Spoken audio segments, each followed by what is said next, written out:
Behind the grandeur of the Vatican, a quiet storm brews. With a new pope on the throne, Pope Leo XIV, the old order of cardinals may be living on borrowed time. Will the next chapter in church history begin with a reshuffling of its most powerful voices? That's the question reverberating through the marble halls of Rome. In this new papacy, continuity is no longer a given. Change is not only possible, it's inevitable. Let's begin with Cardinal Mauro Gambetti, the Archpriest of St. Peter's Basilica. A Franciscan with a gentle spirit and pastoral leanings, Gambetti has been a symbol of humility and spiritual caretaking. Yet, under Pope Leo XIV, the focus seems to be shifting. The new pontiff, a man of sharp intellect and strategic ambition, is expected to elevate figures who embody administrative precision and global influence. Gambetti's soft approach, though noble, may be viewed as insufficient for what St. Peter's represents in this new vision. A quieter exit or a reassignment to a less visible role might be on the horizon.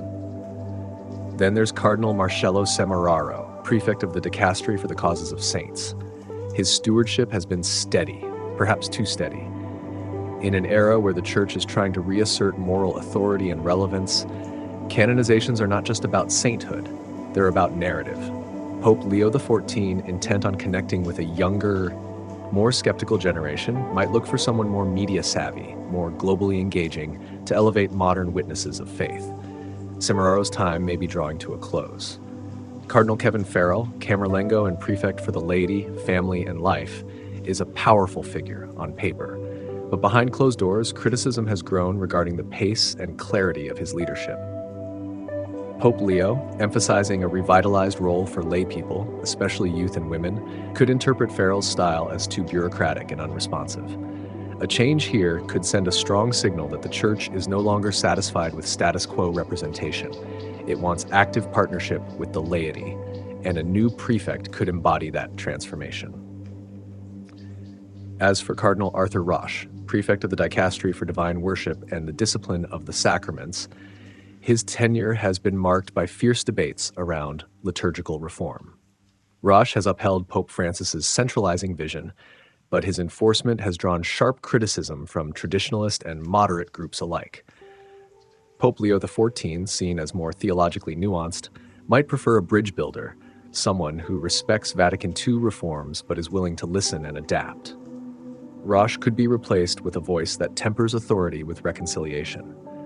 Perhaps the most contentious name on this list is Cardinal Victor Manuel Fernández, prefect of the Dicastery for the Doctrine of the Faith. A close ally of Pope Francis and a strong advocate for doctrinal development, Fernández has not shied away from controversial theological positions. But Pope Leo XIV, who values tradition and scholastic method, may prefer a quieter, more deliberate figure in this crucial role, someone who can articulate doctrine with clarity and restraint rather than provocation. A removal or reassignment here would be seismic and symbolic. Cardinal Luis Tagle, once hailed as a papal frontrunner, remains beloved across the global south. Yet his influence in Rome has waned. As prefect for evangelization, he represents the Church's outreach to new believers. However, Leo XIV's strategy seems more focused on Europe's re-evangelization and Africa's growing influence. Tagle may be redirected to a more diplomatic or educational role, repositioning him without entirely removing his presence. And then there is Cardinal Pietro Parolin, Secretary of State, arguably the most powerful Vatican official after the Pope himself. A skilled diplomat with years of service, Parolin was once seen as the heir to Francis's pragmatic approach. Pope Leo may now be looking for fresh geopolitical instincts, a new face for a new era of church diplomacy, one more assertive and attuned to global ideological battles. While Parolin's legacy is secure, his tenure may be reaching its final chapter.